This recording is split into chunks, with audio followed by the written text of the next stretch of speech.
Growing up, my dad was a forester. That meant he spent most of his time in the woods, and he was always bringing home things he found out there.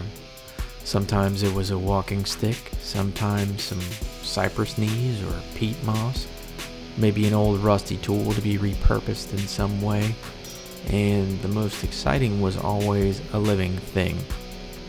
Birds, flying squirrels, possums, you name it. Now, one day, my dad brings home a black rat snake, and he decides it's going to be my pet.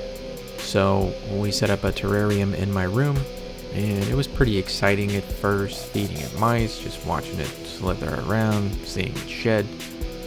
Then I started noticing at night I could hear a banging sound, and I had a bunk bed at the time, so I look over, and from the top bunk I could see that the snake has wedged itself into the corner of the terrarium, and it's striking at the screened in top.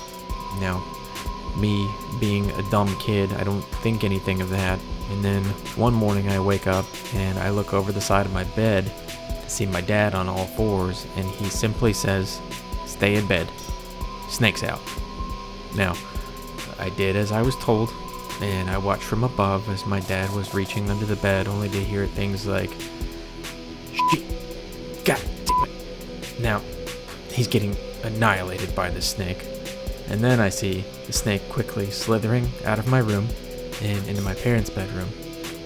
My dad follows in pursuit, and some more expletives are heard from the other room. More "God damn shit, fuck."